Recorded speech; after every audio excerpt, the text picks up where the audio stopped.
The Red Dead Redemption series is filled with interesting characters and colourful personalities, yet these characters almost never have a happy ending. The Van der Linde gang has a total of 28 members, 29 if you include Jack Marston. Each of these members was an outlaw fighting their way across the country to make a living. After a failed bank robbery, their fates were sealed and their lives became incredibly difficult. Here's how the story of each member of the Van der Linde gang ended. Mika Calendar. Mika Calendar was the first one to die as the Blackwater Ferry robbery went incredibly sour.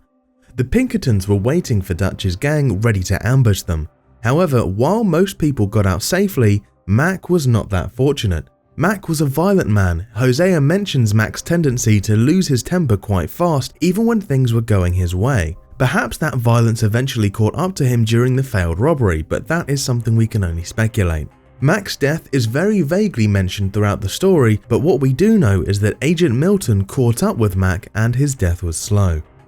Jenny Kirk. Jenny was beloved by the whole gang, someone who had a real spark to her. She was always very kind and grateful to be a part of the crew, mainly because the gang found her abandoned on the side of the road in a helpless state. Jenny was another member who was caught in the crossfire of the failed Blackwater Ferry job. She was shot, but unlike Mac, the gang managed to get her to safety.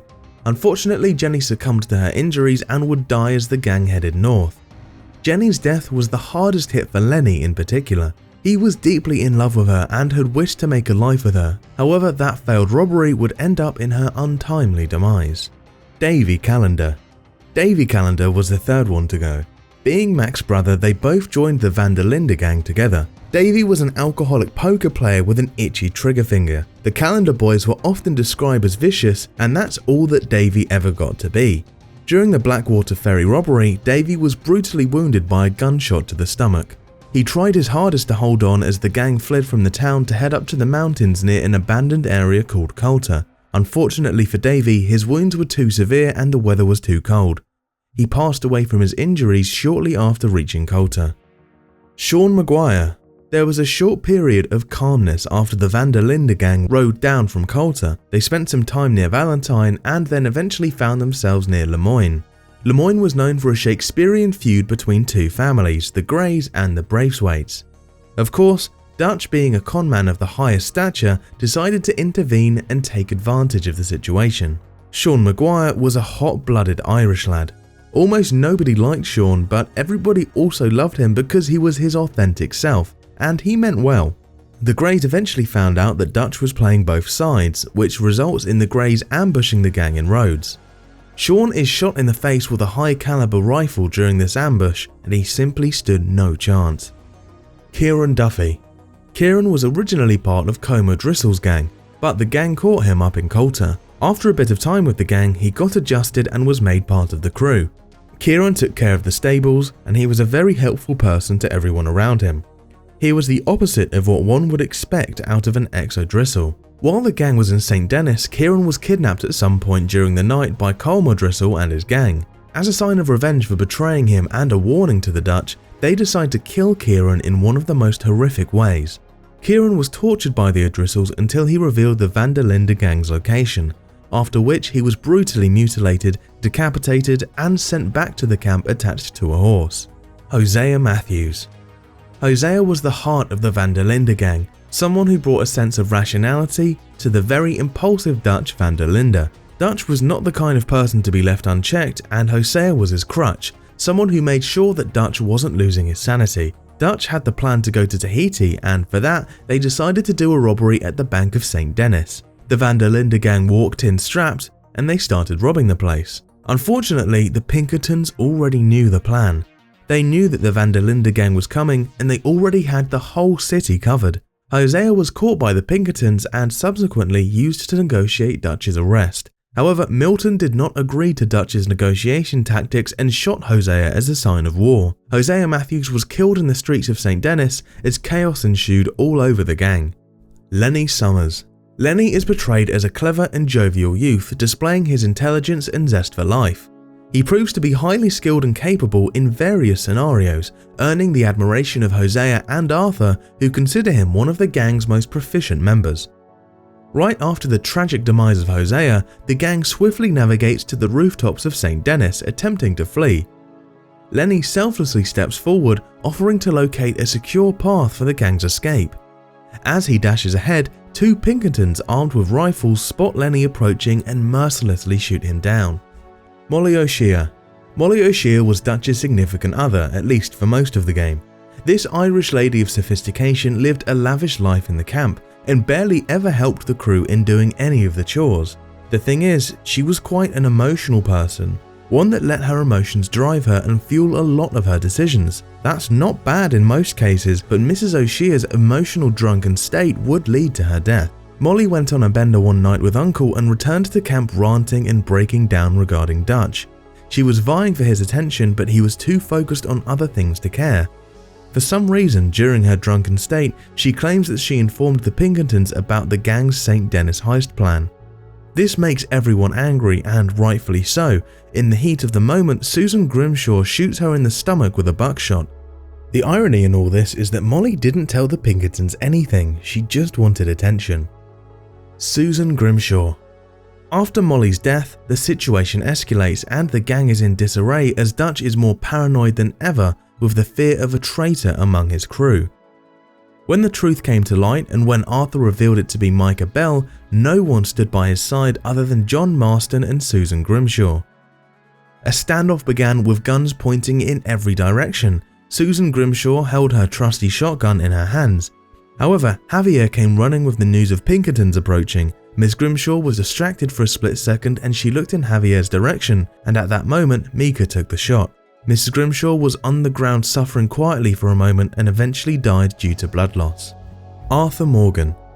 Arthur Morgan was the soul of the Van der Linde gang, and someone that Dutch could rely on for essentially anything. Arthur would shake the world for Dutch, but that did nothing for him.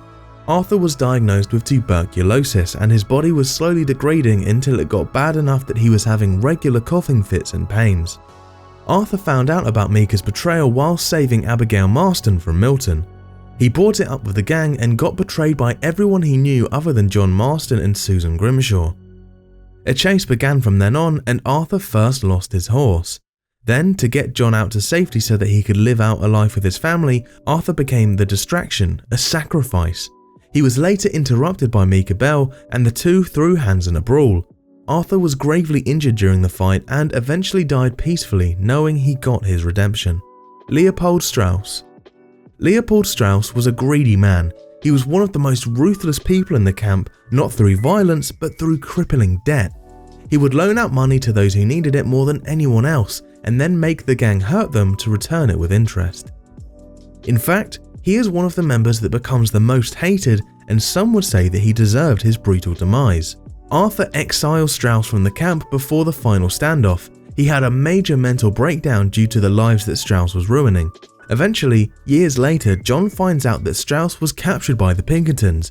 Tortured and interrogated for information regarding the Van der Linde gang, Strauss died in captivity after his heart gave out from all the pain. Cleef only ever became part of the gang due to his association with Mika Bell. Mika brought both Cleef and Joe into the fold, and the reason was to basically increase his manpower within the gang itself. That tactic became quite handy, and he eventually ended up getting Dutch to be on his side along with Javier and Bill. Cleef stayed with Mika as part of his crew for the long run, despite being somewhat morally conscious compared to Mika and Joe. In their search for Mika Bell, John, Sadi and Charles located Cleef hanging out in Strawberry. They interrogated Cleef to find the exact location of Mika. He begs for his life and says he's one of the good guys, but the damage was already done. If John hadn't killed him, Sadi would have shot him all the same. Joe. Joe was Mika's second in command, and he was just as ruthless as the man himself.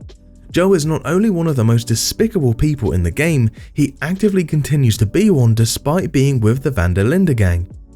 Dutch's gangs were outlaws, crooks and criminals, but they had a moral conscience of their own.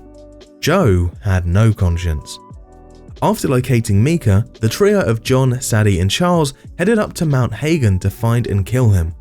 Joe was the main obstacle and he walked up to John along with two others with him. He should have known better because John Marston was arguably the best gunslinger in the gang. John shoots Joe in a plethora of places. Joe was just a stepping stone in Marston's quest to avenge Arthur. Mika Bell. Mika was a traitor, a pain for Arthur, and a genuinely despicable creature. After the trio locates Mika Bell at the top of Mount Hagen, they head up to attack him. Mika had a huge gang with him, but John and Sadi tear through the hordes of outlaws until they reach Mika. Charles was already injured before they even got out the mountain, and Mika grabs the wounded Sadi. It was one last standoff between John Marston and Mika Bell, yet suddenly Dutch comes out of a small cabin on the mountain and shoots Mika in the gut. This gives John the opportunity to pull out his revolver and blast away at Mika, and he does so without care. He rips Mika with a barrage of bullets until the rat dies a brutal death. JavierEscuela. In 1911, years after the gang had dissipated, Javier made his way back to Mexico. There he started working as a hitman for the governor of Nuevo Paraíso. He eventually made his way to a place in El Presidio. John Marston was hunting down members of his old crew at this point and eventually found his way to Mexico to capture Javier. The story panned out in two different ways. John either kills Javier during the chase at El Presidio, which results in his corpse being delivered back to the United States for cremation.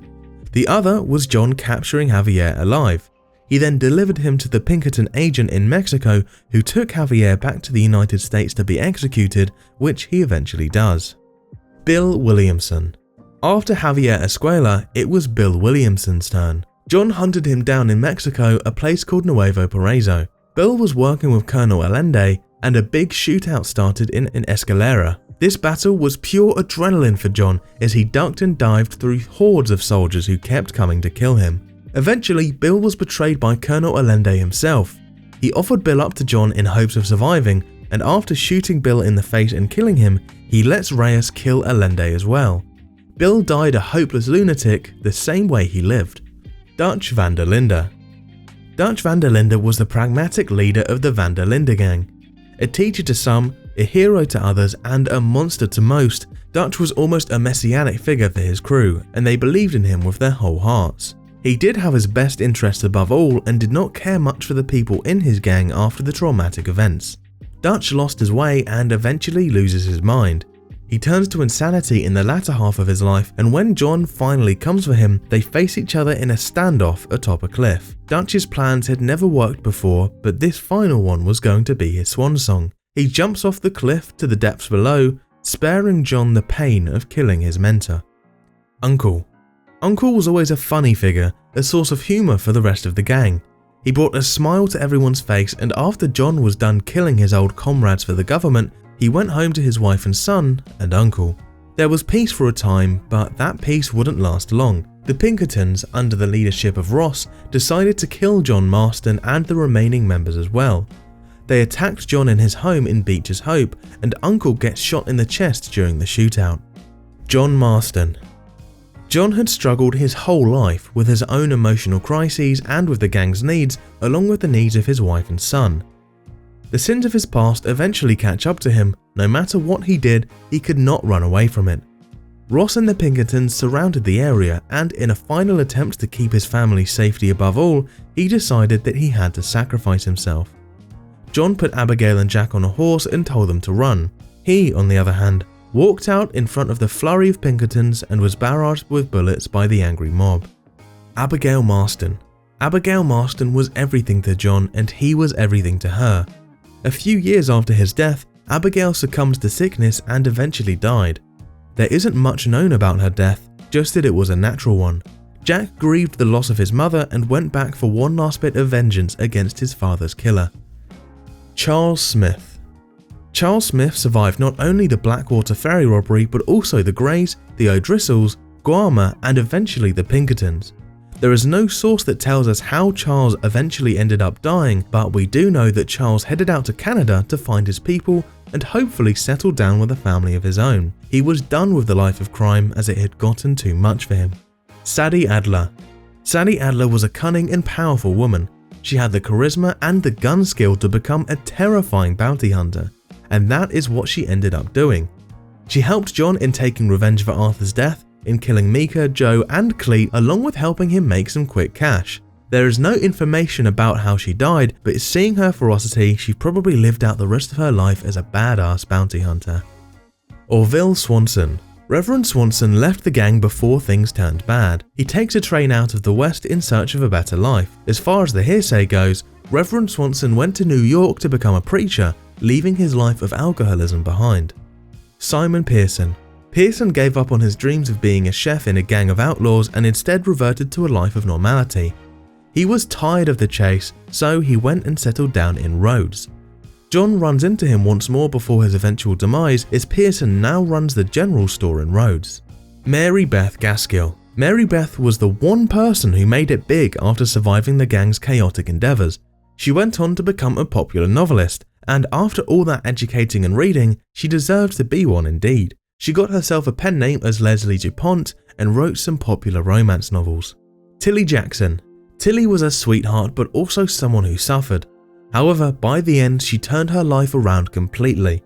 In fact, Tilly got married to a lawyer from Haiti and eventually had a daughter with him shortly thereafter. She was safe from all memories of her haunting past in the new motherly life.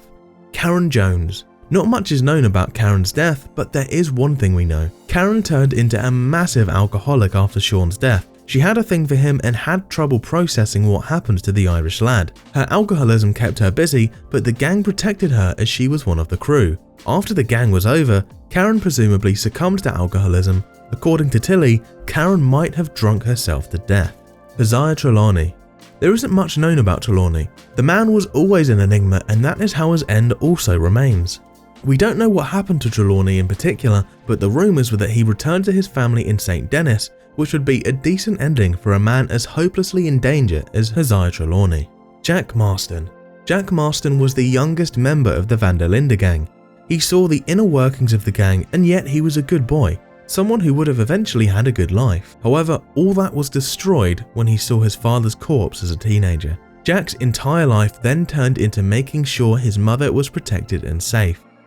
Upon his mother's death, the first thing that Jack did was hunt down the man who killed his father, Ross. Jack found the man fishing in a quiet river and shot him dead in a standoff. There is no information on Jack's life after that point, but almost 100 years later, in Franklin Clinton's mansion, he has a book named Red Dead Redemption by J. Marston on a bookshelf. This hints at the fact that Jack might have left the life of crime after getting revenge and written a memoir instead.